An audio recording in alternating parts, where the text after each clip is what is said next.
ছোট বেটে হযরতে সুগরা রাদিয়াল্লাহু তাআলা আনহা বলে আব্বা গো আপনি আমায় রেখে যাচ্ছেন আব্বা, আমি কার কাছে থাকবো? আপনি যা মদিনাতে ছেড়ে যাচ্ছেন আব্বা গো, আমি কি একা থাকতে পারবো আব্বা? বলে বেটি রে, যখন তোমার জ্বর ভালো হয়ে যাবে রে বেটি, তখন তুমি আবার চলে আসবে, তোমাকে নিতে পাঠিয়ে দেব রে আম্মা।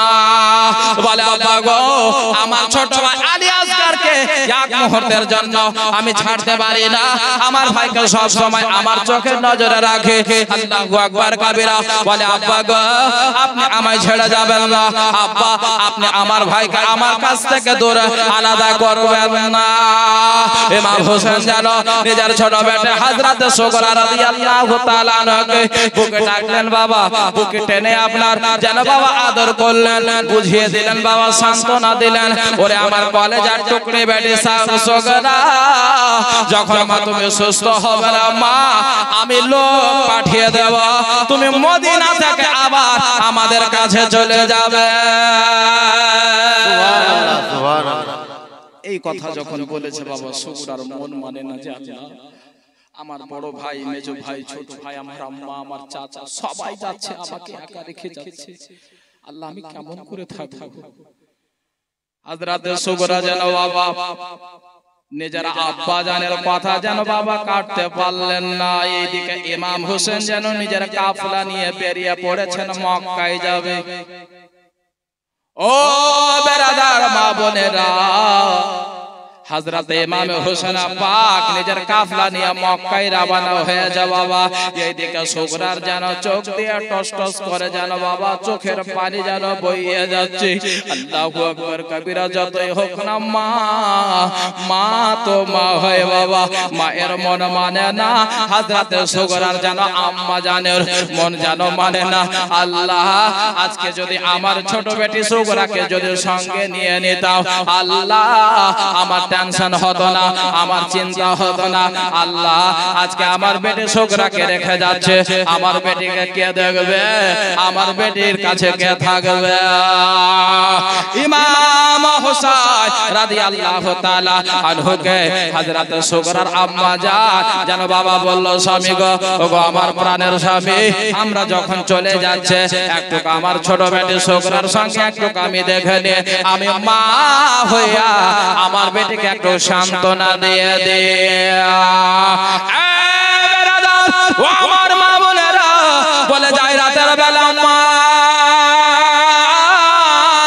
হযরতে সুগরাকে যেন সান্ত্বনা দিতে আসলেন মা নিজের আপনার মা আসার পরে যেন বুকে টেনে নিলেন, বলে বেটি রে, ওরে আমার কলেজার টুকরো সুগরা, আমার ও মন মানে না রে মা, যে আমি তোকে রেখে যাই মদিনাতে মা রে, কিন্তু কি করব, তোর আব্বার অর্ডার মা রে, তুমি যখন ভালো হবে, তোমার জ্বর যখন ভালো হয়ে যাবে, তোমার আব্বা লোক পাঠিয়ে দেবে রে মা। হযরতে ইমাম হোসেনের স্ত্রী সুগরার মা নিজের মেয়েকে যেন সান্ত্বনা দিয়ে দিল বাবা। নিজের মেয়েকে সান্ত্বনা দেওয়ার পরে যেন বাবা বেরিয়ে পড়লেন। হযরত ইমাম হোসেন পাক রাদিয়াল্লাহু তাআলা আনহু নিজের আহলে বর্গকে নিয়ে যেন বাবা মদিনা ছেড়ে যেন বাবা পৌঁছে গেলেন আপনার মক্কা। সুবহানাল্লাহ সুবহানাল্লাহ। তখন কতটা লোক ছিল জানেন? যখন মদিনা থেকে মক্কা যায় তখন ছিল 82 জন লোক।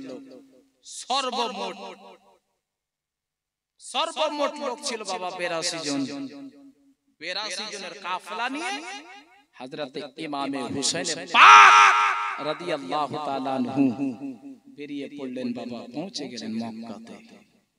বাবারা, মা বোনেরা, বাবাজি ও ভাইরা, ইমাম হোসেন পাক রাদিয়াল্লাহু তাআলা আনহু যেই মাত্র বাবা মক্কাতে পৌঁছানো, মক্কার সাহাবীরা যত ছিল সবাই যেন বাবা আনন্দে আত্মহারা, সবাই যেন খুশিতে মেতে উঠেছে যে আল্লাহ, একদিন আপনার হাবিব এই মক্কা ত্যাগ করে মদিনা গিয়েছিল, আজকে ওই নবীর নওয়াসা, আজকে আজকে মদিনাকে ত্যাগ করে মক্কায় এসেছে।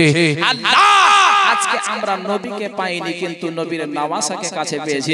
সুবহানাল্লাহ সুবহানাল্লাহ। বেরাদার বন্ধুরা আমার, যেই মাত্র ইমামে হোসেন পাক রাদিয়াল্লাহু তাআলা আনহু মক্কাতে পৌঁছানো বাবা, আর ওই খবরটা কিন্তু সঙ্গে সঙ্গে পৌঁছে গেল কুফা নগরে। কুফা নগরে যখন পৌঁছানো, কুফা নগরের মধ্যে একজন আপনার ভারপ্রাপ্ত লোক ছিল, জিম্মেদারিওয়ালা লোক ছিল, যার নাম হচ্ছে হানি বিন হানি। খুব একেবারে পাওয়ারফুল ওয়ালা লোক বাবা। ওই হানি বিন হানি একটা মিটিং ডাকলো, টাকার পরে সমস্ত কুফাওয়ালারা এক জায়গায় একত্রিত হয়েছে। ওই হানি বিন হানি বলতে লাগলো, শোনো কুফাওয়ালা, আজকে আমরা শুনতে পেয়েছি আমার নবীর নওয়াসা ইমাম হুসাইন মদিনা ত্যাগ করে মক্কায় এসেছে, আর মক্কা থেকে এই কুফা নগর বেশি দূরের রাস্তা নয়। আপনারা যদি বলেন তাহলে ইমাম হোসেনকে আমরা চিঠি লিখব। ইমাম হুসাইন আমাদের চিঠি দেখার পরে যদি কুফায় চলে আসে, আমরা সমস্ত কুফাওয়ালা ইমাম হোসেনের হাতে হাত দিয়ে কলমা পড়ে উনার আমরা সকলে মুরিদ হয়ে যাব। জোরে বলুন সুবহানাল্লাহ সুবহানাল্লাহ। ইমাম হুসাইনকে আমরা নিজের রাহবার বলে, আমরা নিজের গুরু বলে মেনে নেব। আল্লাহু আকবার কবিরা। সমস্ত কুফাওয়ালা এক বাক্যে হ্যাঁ বলল বাবা। হ্যাঁ বলার পরে সর্বপ্রথম যেই চিঠিখানা লিখেছিল, সেই চিঠি আপনার হযরতে হানি বিন হানি লিখেছিল, ইমামে হোসেন পাক রাদিয়াল্লাহু তাআলা আনহুর কাছে পৌঁছে দেওয়া হলো। এ মা বোনেরা, ইমাম হোসেনকে একটি নয় দুইটি নয়, এই করতে করতে মা 150 খানা চিঠি ইমাম হোসেনের দরবারে পৌঁছে দিয়েছে। মা বোনেরা, হযরতে ইমামে হোসেন পাক রাদিয়াল্লাহু তাআলা আনহু ভালো করে জানেন যে কুফাওয়ালার মানুষেরা কিন্তু ভালো নন। কেন? হযরতে মাওলা আলী শেরে খোদাকে কুফার জামে মসজিদে হযরতে আলীকে শহীদ করা হয়েছিল, যার জন্য ইমামে হোসেনও জানছেন যে কুফাওয়ালারা হচ্ছে গাদ্দার, না তাদের কথাই কোনো সাড়া দেব না। কিন্তু ইমাম হোসেন বাবা দেখতে পাচ্ছে যে এক এক এক করতে করতে করতে করতে 150 খানা চিঠি আমার কাছে যখন চলে আল্লাহু আকবার কবিরা। শেষ চিঠিতে লেখা আছে, ওগো হুসাইন, আজকে যদি আপনি কুফা নগরে যদি না আসেন, আর আজকে যদি আমরা আপনার না আসার কারণে যদি ইয়াজিদের হাতে হাত দিয়ে যদি বাইয়াত করে নেই, কাল কিয়ামতের দিনে আপনার নানা নবী মুস্তাফার দরবারে আমরা অভিযোগ জানাবো যে ইয়া রাসূলুল্লাহ, আপনার নওয়াসাকে আমরা ডাক দিয়েছিলাম, তার সত্ত্বেও আপনার নওয়াসা আসেনি, তার সত্ত্বেও আপনার নওয়াসা আমাদের ডাকে সাড়া দেয়নি, যার জন্য বাধ্যতামূলক আমরা ইয়াজিদের হাতে হাত দিয়েছে, যার জন্য আমরা ইয়াজিদকে আমরা নিজের লিডার মনে করেছি। আল্লাহু আকবার কবিরা। তখন হযরতে ইমামে হুসাইন রাদিয়াল্লাহু তাআলা আনহু বাধ্যতামূলক বাবা রাজি হয়ে গেলেন যে না, আমাকে যেতে হবে, আর যেতে তো হবেই। কেন? আল্লাহর ওয়ার্ডার আর আমার নবীর ফরমান। কারণ আমার নবী মুস্তাফা সাল্লাল্লাহু আলাইহি ওয়াসাল্লাম জিবরিলের মাধ্যমে আল্লাহ তাআলা জানিয়ে দিয়েছিল যে ইয়া রাসূলুল্লাহ, হুজুর গো, আপনার ছোট নাতি ইমামে হুসাইন 10ই মুহররমে কারবালাতে শুক্রবারের দিনে শহীদ হবে। বাবা, যার যেখানে মরণ আছে, আল্লাহু আকবার কবিরা, তাকে সেই জায়গাতে পৌঁছাতেই হবে। সেই জায়গাতে পৌঁছাবে আল্লাহ তাবারক ওয়া তাআলা নির্ধারিত টাইমে যে জায়গাতে যার মরণ রেখেছে, ওই জায়গাতে দেখবেন বাবা পৌঁছে যাবে। দেখবেন হঠাৎ করে আপনার ছেলে হোক বা আপনার বাপ হোক, বাড়ি থেকে বেরিয়ে গেল আপনার স্ট্যান্ডে, যেতে যেতে হঠাৎ করে রাস্তাতে এসে আপনার ইন্তেকাল করে। তার মানে কি যে আল্লাহ তাআলা তার মরণটা রাস্তায় লিখেছে, তার মরণ রাস্তাতে লিখেছে। দেখবেন বাবা কেউ আপনার খেয়ে ঘুমালো, হঠাৎ করে আর তার চোখ কিন্তু খুলে না, বিছানাতেই ঘুমিয়ে গেছে, বিছানাতে শেষ নিঃশ্বাস ত্যাগ করেছে। বাবা, আল্লাহ তাআলা ওর বিছানাতে লিখে দিয়েছে তুই বিছানায় মরবি। বেরাদার বন্ধুগণ, আমার মা বোনেরা, আল্লাহ তাআলা যার মরণ যেখানে লিখে দিয়েছে, ওই জায়গাতে তাকে পৌঁছাতেই হবে। জি, এরকম অনেক ঘটনা আছে। আমার আত্মীয়র মধ্যে একজন বাবা হঠাৎ করে কালিয়াচক গেল, কালিয়াচকে যেতে যেতে হঠাৎ করে অ্যাক্সিডেন্ট করে মারা গেল। তার কোনো দরকারই ছিল না, দরকারই ছিল না। বাড়ির লোক বলছে আমাদের কোনো দরকারই ছিল না, আর ওরও কোনো দরকার ছিল না, কিন্তু খাওয়া দাওয়া করে হঠাৎ করে মোটরসাইকেলে কালিয়াচকের দিকে উঠলো, শুনতে পেলাম যে অ্যাক্সিডেন্ট করে মারা গেল। তার মানে কি যে আল্লাহ তাআলা তার মরণ ওই রাস্তাতে ওইভাবে লিখে রেখেছে। তো আল্লাহ যার মরণ যখন যেভাবে লিখবে বাবা, কেউ এই জিনিসটাকে আপনার কিন্তু ক্যান্সেল করতে পারবে না। দুরূদ শরীফ পাঠ করি, আল্লাহুম্মা সাল্লি আলা সাইয়্যিদিনা মাওলানা মুহাম্মদ ওয়া আলা আলি সাইয়্যিদিনা মাওলানা মুহাম্মদ। মা তুমি কেমন আছো,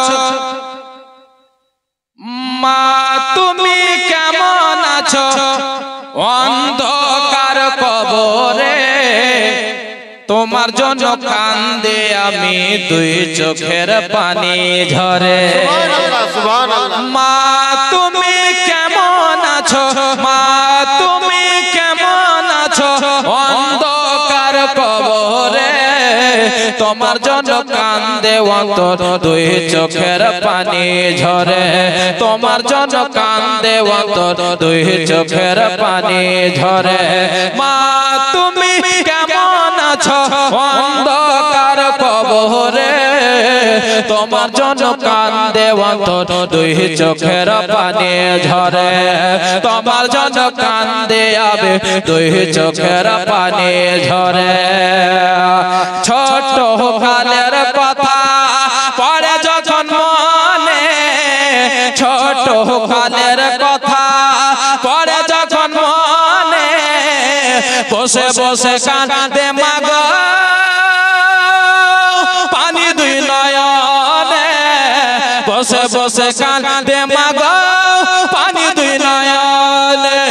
আমার দুঃখ বুঝার মতো, আমার দুঃখ বুঝার মতো কেউ নাই সংসারে, তোমার জন্য কান্দে অন্তর,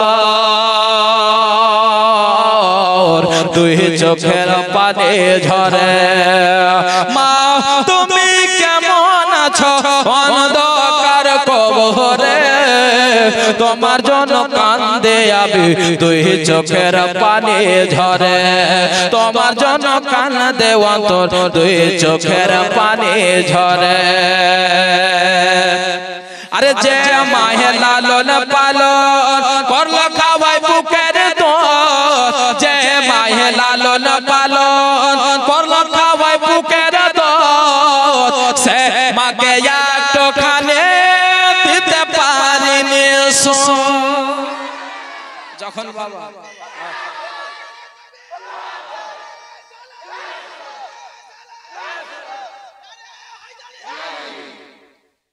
যে মায়ে লালন পালন, যে মায়ে লালন পালন করলো খাওয়া বুকের দোল, সে মাকে একটুখানি দিতে পারেন, সে মাকে একটুখানি দিতে পারেন। যে মায়ে লালন পালন করলো খাওয়া বুকের দোল, সে মাকে একটুখানি দিতে পারেন, সে মাকে একটুখানি দিতে পারেন। সুয়াইয়া দিলাম আমাকে, সুয়াইয়া দিলাম আমাকে মাটির দরে, তোমার জন্য কান্দে অন্তর, দুই চোখের পানি ঝরে। তোমার জন্য কান্দে আমি, দুই চোখের পানি ঝরে। আম্মা তুমি কেমন আছো, অন্ধকার কবরে তোমার জন্য কান্দে আমি, দুই চোখের পানি ঝরে। তোমার জন্য কান্দে অন্তর, দুই চোখের পানি ঝরে। জোরে বলুন সুবহানাল্লাহ। খোকা বলে যখন আমায়, খোকা বলে যখন আমায় ডাকি তোমায়, খোকা বলে যখন আমায় ডাকি তোমায়, দুঃখ কষ্ট যত আছে যেত সব ধুয়ে। জোরে বলো। খোকা বলে যখন আমায় ডাকিতো মায়ে, দুঃখ কষ্ট যত আছে যেত সব ধোয়ে, দুঃখ কষ্ট যত আছে যেত সব ধোয়ে, জীবন কাটাই এখন মায়ের, জীবন কাটাই এখন মায়ের স্মৃতি ধরে, তোমার জন্য কান্দে অন্তর, দুই চোখের পানি ঝরে, তোমার জন্য কান্দে অন্তর, দুই চোখের পানি ঝরে।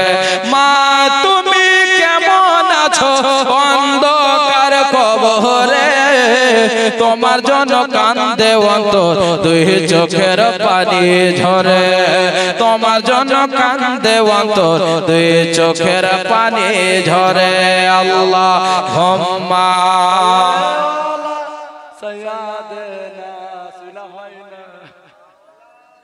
মাওলানা মুহাম্মদ ওয়া আলা আলি সাইয়্যিদিনা।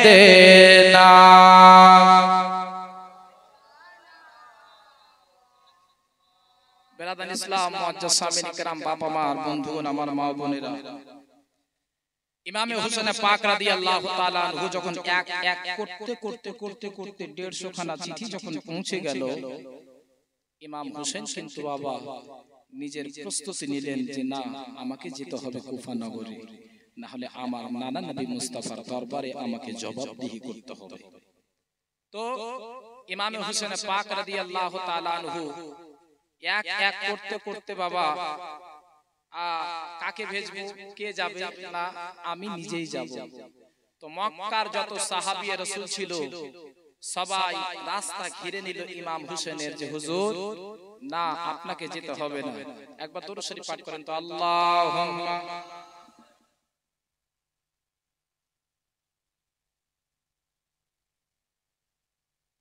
মুহাম্মদ ওয়া আলা আলি সাইয়্যিদিনা মাওলানা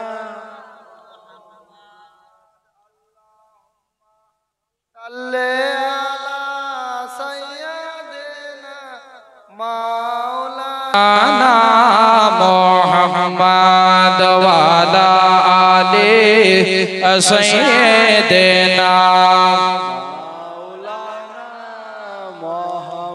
সাল্লাল্লাহু তাআলা আলাইহি ওয়াসাল্লাম। তো ইমামে হোসেন পাক রাদিয়াল্লাহু তাআলা আনহু যখন যাবে বাবা, সাহাবারা সবাই রাস্তা ঘিরে নিল। হুজুর না, আপনি ভালো করে জানেন যে আপনার আব্বা আলীকে ওই কুফাওয়ালারা শহীদ করেছিল ধোঁকা দিয়ে। হুজুর ওই কুফাওয়ালারা ভালো না, আপনাকে যেতে হবে না।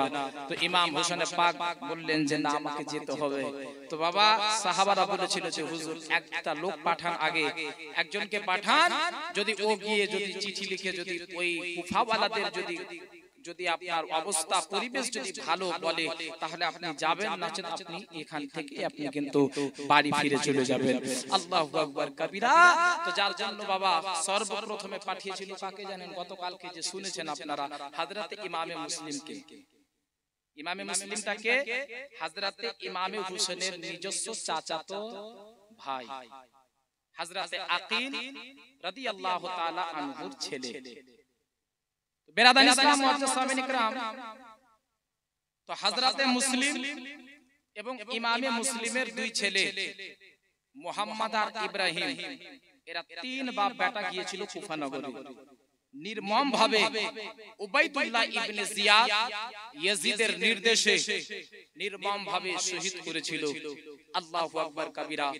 ইমামে হোসেন পাক রাদিয়াল্লাহু তাআলা আনহু কোনো খবর না পেয়ে বাবা তিনি কিন্তু রাস্তা ছেড়ে দিলেন কুফা নগরের দিকে যাবার জন্য। এই যে আপনার যেতে লাগলেন বাবা, এই যে রাস্তার মধ্যে যতটুকু জীবন কাহিনী আছে এইটুকু যদি বলি তাহলে দুদিন শেষ হবে। তো যার জন্য আমি একেবারে ডাইরেক্ট চলে যাচ্ছি বাবা কারবালার ময়দানে। ইমামে হোসেন পাক রাদিয়াল্লাহু তাআলা আনহু বাবা 2 মুহররম মাসে আপনার মুহররম মাসের 2 তারিখে ইমামে হোসেন পাক রাদিয়াল্লাহু তাআলা আনহু কারবালার ময়দানে অবস্থান করলেন, নিজের খেমা লাগালেন, সবাইকে বললেন যে নিজের নিজের খেমা লাগিয়ে দাও, নিজের নিজের খেমা বেঁধে দাও। আল্লাহু আকবার কবীরা। এইভাবে করতে করতে ইমাম হোসেন পাক রাদিয়াল্লাহু তাআলা আনহুর জন্য বাবা ওই ইয়াজিদের সৈন্যরা ফুরাত নদীর পানি বন্ধ করে দিয়েছিল, এটার জন্যই যে ইমাম হোসেনকে এক কাতরা এক বুঁদ পানি দেব না, যেন ইমাম হোসেন যেন বাধ্য হয়ে ইয়াজিদের হাতে হাত দিয়ে যেন কলমা পড়ে যেন বাবা ইয়াজিদের হয়ে যায়, ইয়াজিদের হাতে হাত দিয়ে বায়াত গ্রহণ করে নাই। আল্লাহু আকবার কবীরা।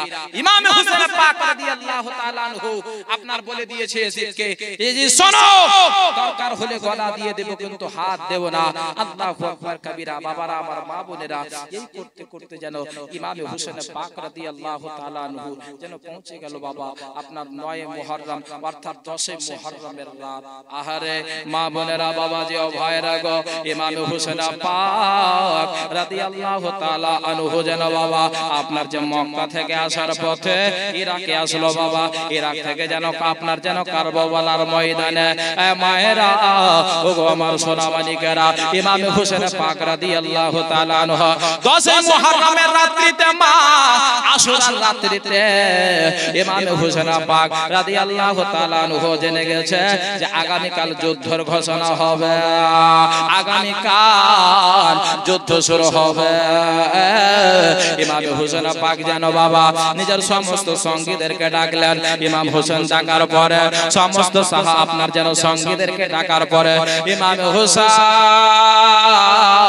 যেন বাবা আপনার যেন তাদেরকে বলতে লাগলো, গো আমার সঙ্গীরা, ও গো আমার বন্ধুরা, শোনো, এই যে আজকে আমি কারবালার ময়দানে এসেছি, ইয়াজিদের কাছে যদি কেউ দোষী হয়ে থাকে সেটা হচ্ছে আমি, ইয়াজিদের যদি ভুল করে থাকে সেটা হচ্ছে আমি, ইয়াজিদ যদি কাউকে মারে সেটা হচ্ছে আমি, ইয়াজিদ যদি কারো সঙ্গে যুদ্ধ করে সেটা হচ্ছে আমি।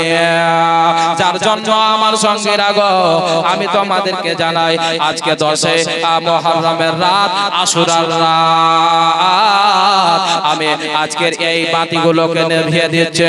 এই যে বাতিগুলো জ্বলতেছে, তোমরা যদি প্রকাশ্যে যদি যাও তাহলে গেলে লজ্জাতে নাও যেতে পারো, যার জন্য এই বাতিগুলোকে নিভিয়ে দিচ্ছে, অন্ধকার হয়ে যাবে, তোমরা যারা যারা যেতে চাও চলে যাবে। মা বোনেরা, ও গো সোনামানিকেরা, ওই লোকগুলো ছিল বাবা একেবারে ঈমানওয়ালা লোক ছিল, পাওয়ারওয়ালা লোক ছিল, আহলে বাইতের প্রেমকারী ছিল, ইমাম হোসেনকে মাননেওয়ালা ছিল। মা বোনেরা, ও গো আমার সোনামানিকেরা, ইমাম হোসেন যেন বাবা নিজের আপনার প্রদীপগুলোকে নিভিয়ে দিলেন, নিভিয়ে দেওয়ার পরে অন্ধকার হয়ে গেল। কিছুক্ষণ পরে আবার যখন প্রদীপগুলোকে জ্বালাচ্ছে বাবা, যে জায়গাতে যতটা লোক বসেছিল ওই জায়গাতে ততটাই লোক বসে আছে। সুবহানাল্লাহ, সুবহানাল্লাহ। হিলাহিলি নাই, উঠাউঠি নাই, সবাই যেন নিজের নিজের জায়গা ধরে বসে আছে। আহারে ইমাম হোসেন, ইমাম হোসেন দেখতে পেল বাবা, ইমাম হোসেন পাক যেন দেখতে পেল মা আমার মহাব্বতে কেউ যেন হেলে নাই। একজন দাঁড়িয়ে গেল, হুজুর গো এটা কেমন কথা বলছেন, আমাদের মাথার তাজ, ওগো ইমাম হোসেন, আমরা নবীকে বলতে শুনেছি গো, হোসেন মেনেওয়ালা মিনাল হোসেন, আমার নবী বলেছে হোসেন হচ্ছে আমার থেকে, আমি হচ্ছে হোসেন থেকে। আপনার নানা বলেছে যারা হোসেনকে ভালোবাসলো তারা আমি নবীকে ভালোবাসলো। হুজুর গো আজকে এত বড় সুযোগ পেয়েছে, এই সুযোগটা হাতছাড়া করব না। কেমন কথা বলছেন আপনি, কেমন করে বললেন যে আমরা আপনাকে ছেড়ে চলে যাব? হোসেন গো যখন আপনার সঙ্গে আছে, দরকার হলে নিজের জান দিয়ে দেব, দরকার হলে আপনার জন্য অন্যজনের জান নিয়ে নেব। সুবহানাল্লাহ, সুবহানাল্লাহ। বেরাদার বন্ধুরা, আমার মা বোনেরা, ও আমার সোনামানিকেরা, যেন বাবা ইমাম হোসেন খুব খুশি হলেন বাবা। ইমাম হোসেন রাদিয়াল্লাহু তাআলা আনহু যেন মা ওই 10 মুহররম আশুরার রাত্রি রাত্রিতে নিজের বোন জাইনাবকে ডাক দিলেন, বোন জাইনাব, ওরে বোন জাইনাব, হায় রে বোন একটু আমার কাছে আয়। বলে ভাইয়া গো কিছু বলবেন? বলে বোন জাইনাব রে, ওরে আমার বোন জাইনাব, বোন রে আজকে হচ্ছে 10 মুহররমের রাত, আজকে হচ্ছে আশুরার রাত। বোন জাইনাব, বোন রে আজকে যত ইবাদত করার করে নাও রে বোন, যত তেলাওয়াত করার করে নাও। হযরতে যায়নুল আবেদিনকে বলল বেটা রে যত ইবাদত করার করে নাও, যত তেলাওয়াত করার করে নাও রে বেটা, সকাল হলে গেলে যুদ্ধখানা শুরু হয়ে যাবে। ইমাম হুসাইন যেন বাবা সবাইকে বলে দিও, ও আমার চানাওয়ালারা, ও গো যায়নুল আবেদিন, ও গো আলী আকবর, ও গো আব্বাস ভাই, যত ইবাদত করার করে নাও, যত তেলাওয়াত করার করে নাও, সকাল হলে যুদ্ধ শুরু হয়ে যাবে। বাবারা মা বোনেরা, ও আমার সোনা মালিকেরা, ওই আশুরার রাতে বাবা 10 মুহররমের রাত্রিতে সবাই যেন বাবা জেগে জেগে আল্লাহর ইবাদত করতে লাগলো। কেউ কোরআন তেলাওয়াত করছে, বাবা রে কোরআন তেলাওয়াত করতে করতে যেন আপনার ফজরের আজান হয়ে গেল। বাবারা একটা কথা মন দিয়ে শুনবেন, ওই ওবাইদুল্লাহ ইবনে জিয়াদ যে 22,000 সৈন্য নিয়ে আছে, ওই ইয়াজিদের যে 22,000 সৈন্য, তারও কিন্তু কালমা পড়নেওয়ালা, তারও কিন্তু মুসলমান। আর ইমাম হোসেনের পক্ষে যারা আছে বাবা, তারও কালমা পড়নেওয়ালা। এ বাবারা, ওই দিকেও এশারার আজান হয়, এই দিকেও এশারার আজান হয়, ওই দিকেও যেন বাবা কোরআন তেলাওয়াত হয়, এই দিকেও কোরআন তেলাওয়াত হয়, ওই দিকেও নামাজ হয়, এই দিকেও নামাজ হয়, ওই দিকেও ফজরের আজান হলো, এই দিকেও ফজরের আজান হলো, ওই দিকেও যেন জামাত হচ্ছে বাবা। আর এই দিকে আমার নবীর নওয়াজা ইমাম হোসেন পাক রাদিয়াল্লাহু তাআলা আনহু যেন বাবা আপনার নামাজে দাঁড়িয়ে গেলেন। ইমাম হোসেন যেন বাবা শেষবারের মতো যেন আপনার যেন নামাজে দাঁড়িয়েছে, আর কোনদিন ইমাম হোসেন ইমামতি করবেন না, আর যেন বাবা জমিনে যেন আর নামাজ পড়তে পাবেন না। ইমাম হোসেন ফজরের যেন বাবা ইমাম হয়ে যেন নামাজ আদায় করালেন। যত সঙ্গীরা ছিল সবাই নামাজ আদায় করলেন বাবা। নামাজ আদায় করার পরে সকাল হয়ে গেল।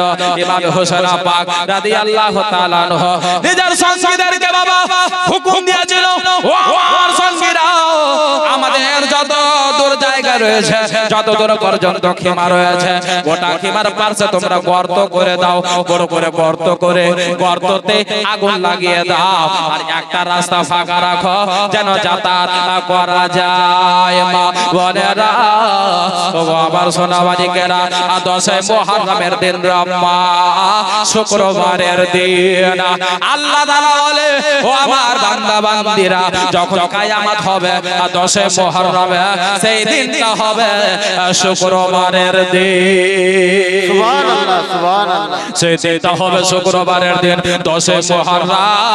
বাবারে শুক্রবারের দিন 10 মুহররম ইমাম হোসেন পাক রাদিয়াল্লাহু তাআলা আনহু যেন বাবা নিজের সঙ্গীদেরকে এই দিকে নিয়ে আসে, আর ওই দিকে ওমর ইবনে সাদ, বাবারে ওই দিকে যেন ওবাইদুল্লাহ ইবনে জিয়াদ পালেন একেবারে পাক্কা হারামখোর, আল্লাহু আকবার কবিরা, যাদেরকে যেন বাবা টাকার জন্য কিনে নিয়ে আসে ইয়াজিদ।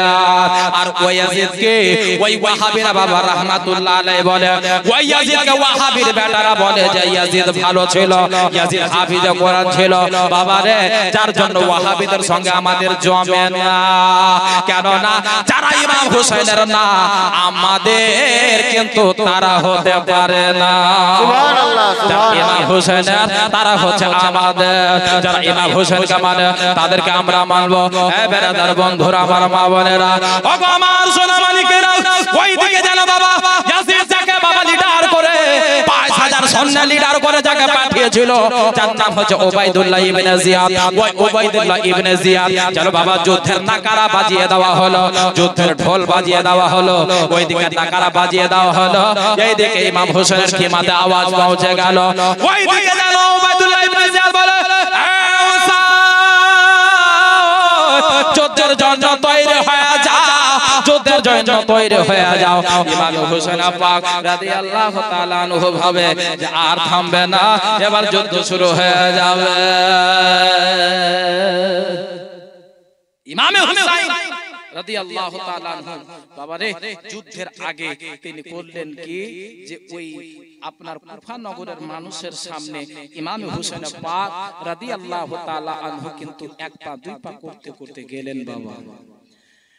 ইমাম হুসাইন রাদিয়াল্লাহু তাআলা আনহু যেন বাবা ওই আপনার কুফা নগরের মানুষদের সামনে 22000 লস্করের সামনে ইমাম হুসাইন দাঁড়িয়ে গেল। দাঁড়িয়ে যাওয়ার পরে ছোট করে খুতবা খানা পড়লেন, বলে ও কুফাওয়ালারা, ও আমার নানার কালমা পড়নে ওয়ালারা, আজকে তোমরা আমাকে মারার জন্য পাগল হয়েছো, আজকে তোমরা আমাকে মারার জন্য ব্যাকুল হয়েছো। আজকে তোমরা যদি চিঠি না লিখতে, আজকে যদি এক এক করতে করতে যদি 150 খানা চিঠি খানা না লিখতে, তাহলে আমি হোসাইন যে কারবালার ময়দানে আসতাম না। তোমরা আমাকে ডেকেছ, তোমরা আমাকে দাওয়াত দিয়ে ডেকে আজকে তোমরা আমার সঙ্গে এরকম ব্যবহার করছো। ও গোপালারা, আমি তোমাদেরকে জানিয়ে দিচ্ছি গো, আমি তোমাদেরকে কোনো ক্ষতি করি নাই, তোমাদেরকে মারি নাই, তোমাদেরকে গালি দেই নাই, তবে কেন তোমরা আমাকে মারার জন্য তোমরা তৈরি হয়েছো, তোমরা আমাকে কাতাল করার জন্য কেন তোমরা লালায়িত আছো। ইমাম হুসাইন 22000 সৈন্যের সামনে একাই দাঁড়িয়ে ভাষণ দিচ্ছেন। হানি বিন হানি, তুমি যদি সর্বপ্রথম যদি চিঠি না লিখতে, তাহলে আজকে হুসাইন এই ইরাকের সরজমিনে পা রাখতো না। ওই হানি বিন হানির মাথা নত হয়ে গেছে। আল্লাহু আকবার কবিরা। হযরত ইমাম হুসাইন এক এক করতে করতে প্রত্যেকটা লোকের নাম বলে বলল, তোমরা আমাকে চিঠি লিখেছো, তারপরে আমি এসেছি। এটাও বলেছো যে হুসাইন আপনি যদি কুফা নগরে না আসে, তাহলে আমরা ইয়াজিদের হাতে হাত দিয়ে বায়াত গ্রহণ করব। আমার ভাই ইমামে মুসলিমকে পাঠিয়েছিলাম, তাকে তোমরা নির্মমভাবে শহীদ করেছো। আমার ভাতিজা মুহাম্মদ আর ইব্রাহিমকে নির্মমভাবে শহীদ করেছো। এখনো তোমাদের সময় আছে, তোমরা আমাকে চিনে নাও, এখনো সময় আছে, তোমরা আমাকে চিনো। আমি কে জানো? আমি কে জানো? কে? আমার ইমাম হুসাইন বাবা পরিচয় দিচ্ছে, তোমরা জানো আমি কে? আমার নাম হচ্ছে হুসাইন, আমার মায়ের নাম ফাতেমা। ফাতেমার ব্যাপারে আমার মানা বলেছে, আমার মা সমস্ত জান্নাতি মহিলাদের সরদার। নিজরে বলুন সুবহানাল্লাহ।